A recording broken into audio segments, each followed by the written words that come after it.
கர்த்தரும் உலக இரட்சகருமாயிருக்கிற ஆண்டவர் இயேசு கிறிஸ்துவின் நாமத்தினாலே யாவருக்கும் அன்பின் வாழ்த்துக்கள். தேவன் தாமே நமக்காக கல்வாரி சிலுவையில் சம்பாதித்த அத்தனை ஆசீர்வாதங்களையும் தந்து நடத்தி செல்வாராக. இந்த நாளுக்குரிய தியான வசனம் உன்னத பாட்டு 6வது அதிகாரம் அதன் 3வது வசனம். நான் என் நேசருடையவள், என் நேசர் என்னுடையவர், அவர் லீலி புஷ்பங்களுக்குள்ளே மேய்கிறார் என்று சொல்லப்படுகிறது.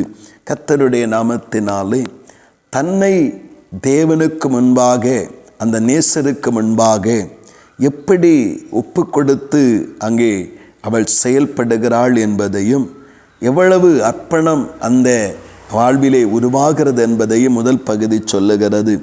நான் இந்த உலகத்திலே தான் வாழ்கிறேன், ஆனால் நான் என் நேசருக்குரியவள் என்று சொல்லுகிறார். அந்த உலகத்தில் இருக்கையில் எனக்கு அநேக மனிதர்கள் அல்லது உறவுகள், சொந்தங்கள் இருந்தாலும் என்னுடைய நேசர் இவர்தான் அப்படி என்று சொல்லி தன்னுடைய நேசரை குறித்து சொல்லுகிறார். இது முதல் பகுதி. இன்றைக்கு நம்முடைய வாழ்க்கையில் நாம் பூமியில் இருக்கும் பொழுது நம்முடைய வாழ்வில் ஒரு பெரிய சந்தோஷம், தேவனை அறிந்தும் தேவனை ஏற்றுக்கொண்டும் இருக்கிற தேவ பிள்ளைகளுக்கு ஒரு பெரிய பாக்கியம். நாம் கர்த்தருடையவர்கள், நாம் நேசருடையவர்கள் என்கிற அந்த அறிவும் உணர்வும் நமக்கு எப்பொழுதும் உண்டாயிருக்குமாயின், அதை போல நம்முடைய வாழ்விலே இந்த உலகத்திலே நாம் நேசிக்க அநேக சொந்தங்கள் இருக்கலாம், உறவுகள் இருக்கலாம், நண்பர்கள் இருக்கலாம். ஆனால் நாம் ஸ்தோத்திரம் அவர் அந்த உலகத்தில் இருக்கிற எல்லா நேசர்களையும் விட கர்த்தர் தான் என் நேசத்திற்குரியவர் என்கிறதானே அந்த அர்ப்பணம் நம்முடைய வாழ்க்கையில் இருக்கும் என்றால் கர்த்தராகிய தேவனுடைய வார்த்தை சொல்லுகிறது. அப்படிப்பட்ட இது வார்த்தையினால் வெறும் சொல்லுகிறதல்ல, நாம் நேசருடையவளாக, நேசர் கர்த்தருக்குரியவர்களாக வாழும் பொழுது அங்கே வருகிற பாடுகள் உண்டு, அவமானங்கள், அங்கே பல விதமான தோல்விகள் உண்டு, பல ஏமாற்றங்கள் உண்டு, கைவிடப்பட்டும் தனிமைப்படுத்தப்பட்டும் வருகிற சூழ்நிலை உண்டு. அதை அறிந்த அந்த நேசர் தான் அங்கே சொல்லுகிறார். அந்த சூழ்நிலை அறிந்த அந்த நபர் தான் சொல்லுகிறார், அவர் லீலி புஷ்பங்களுக்குள்ளே உலாவுகிறார். காரணம் என்ன? லீலி புஷ்பங்களை குறித்து அங்கே வேதத்தில் நாம் வாசிக்கும் பொழுது அந்த லீலி புஷ்பமானது அழகான தோற்றத்தை உடைய ஒரு புஷ்பமாக இருக்கும். அந்த அழகினால் அதிலே வாசனை வருவதில்லை. அதனுடைய அழகை பார்க்கத்தான் முடியும். ஆனால் இந்த உலகத்தில் இருக்கிற எல்லா பூக்களை விட லீலி புஷ்பத்திற்கு அதிகமான வாசனை உண்டு. எப்பொழுது அதனுடைய வாசனை வெளிப்படும் என்றால், அதனுடைய அந்த பூக்களுடைய இதழ்கள் கிழிக்கப்படும் பொழுது வாசனை வெளிப்படும். தேவனுடைய பிள்ளைகளே, நாம் தேவனுடையவர்களாகவும் தேவன் நம்முடையவராக வாழும் பொழுது இந்த உலகம் நம்மை பாராட்டாது, இந்த உலகம் நம்மை தூக்கி சுமக்காது, இந்த உலகம் நமக்கு நல்ல வெகுமதிகளை ஒன்றும் தராது. உலகம் தருகிற பாடுகள், உலகம் தருகிற தனிமைகள், இந்த உலகம் தருகிற வெறுப்புகள், ஏளனங்கள், பேச்சுகள், ஸ்தோத்திரம். ஒரு லீலி புஷ்பத்தை போல அந்த இதழ்கள் கிழிக்கப்படும் பொழுது, இருதயம் நொறுக்கப்படும் பொழுது கர்த்தராகிய தேவனுடைய வார்த்தை சொல்லுகிறது, அந்த லீலி புஷ்பங்களுக்குள்ளே அவர் மேய்கிறார் அப்படி என்று.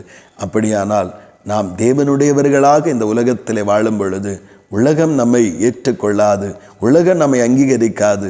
ஆனால் கர்த்தர் நம்மோடு கூடவே இருக்கிறார், கர்த்தர் நம்மோடு கூடவே வாசம் பண்ணுகிறார், கர்த்தர் நம்மோடு கூடவே இருந்து அவருடைய பரிபூரணமான சித்தத்தை நிறைவேற்றுவதற்காக நம்மை தகுதியாக்கி பலப்படுத்தவும் செய்கிறார், பயன்படுத்தவும் செய்கிறார். ஆனபடினாலே நாம் எல்லோரும் என்னை கைவிட்டு விடுவார்கள் என்று சொல்லி இயேசுவை பின்பற்றவும், இயேசு கிறிஸ்து தான் என்னுடைய நேசர் என்றும் வாழவும் இன்றைக்கு தயங்காதிருப்போம். அவர்கள் கைவிட்டாலும், அவர்கள் மறந்தாலும், கர்த்தருக்காக வாழும் பொழுது இந்த உலகம் அல்லது உறவுகள் நம்மை ஒதுக்கினாலும் கர்த்தர் நமக்குள்ளே மேய்ந்து நம்மோடு கூட இருந்து எல்லாவற்றிலும் நம்மை செம்மையாய் நடத்துகிறவர். உண்மையை புரிந்து கொண்டவர்களாய் இந்த சுலமித்தியைப் போல நம்முடைய வாழ்வும் நேசருக்காகவே வாழ்வோம். நேசரை சார்ந்தே வாழ்வோம். அவர் நமக்குள்ளே உலாவி மகிமையானவைகளை நடப்பித்து நம்மை மகிமைப்படுத்துவாராக. ஆமீன், ஆமீன். செபிப்போம். பரலோகத்தின் நல்ல ஆண்டவரே, நல்ல இந்த காலை நேரத்திற்காக உமக்கு ஸ்தோத்திரம் தகப்பனே. ராஜா, உம்முடைய இரக்கங்களை நினைத்து உம்மை துதிக்கிறோம் அப்பா. சுலமித்தியால் சொல்லும் பொழுது, நான் என் நேசருடையவர், என் நேசர் என்னுடையவர், அவர் லீலி புஷ்பங்களுக்குள்ளே உலாவுகிறார். ஆமாண்டவரே அப்பா, இந்த உலகத்தில் ஸ்தோத்த நாங்கள் நேசிக்க ஏராளம் உண்டு. ஆனால் அவைகளெல்லாம் எங்களை ஏமாற்றும் செயல்களாய், ஏமாற்றும் உறவுகளாய், ஏமாற்றும் சிநேகங்களாய் இருக்கிறது. கர்த்தரே, எங்களை விட்டு பிரியாதிருக்கிற, எங்களை விட்டு விலகாதிருக்கிற உன்னதமான நேசத்தை கொண்டிருக்கிற எங்கள் நேசர் இயேசுவின் மேலே ஆண்டவரே ஸ்தோத்திரம், முழு அர்ப்பணம் உள்ளவர்களாய் ஆண்டவரே, இது சுலமித்தியால் சொல்றது போல, நான் என் நேசருடையவன், நான் என் நேசருடையவள், என் நேசரும் என்னுடையவர். உலகத்தை எத்தனை உறவுகள் இருந்தாலும் அதை காட்டிலும் சிறந்த உறவு என் ஆண்டவர் இயேசு என்கிற அந்த உறுதிப்பாட்டுடன் இருக்கும் பொழுது உலகம் எங்களை பாராட்டப் போவதில்லை, உலகம் எங்களை தாளாட்டப் போவதில்லை, உலகம் எங்களை கை கொடுத்து தூக்கிவிடப் போவதில்லை, எதிராகத்தான் இருக்கும் என்பதை அறிந்து கர்த்தருடைய வார்த்தை சொல்லுகிறது. அவர் லீலி புஷ்பங்களுக்குள்ளே உலாவுகிறார். ஆமாண்டவரே, எங்கள் நடுவிலே உலாவி எங்கள் தேவனாய் இருந்து பலத்த காரியங்களை செய்து எங்களை நடத்துகிறீர். அதற்காய் ஸ்தோத்திரம். வார்த்தைகளுக்காய் நன்றி. இயேசு கிறிஸ்துவின் மூலம் செபிக்கிறோம் ஜீவனுள்ள நல்ல பிதாவே. ஆமேன், ஆமேன்.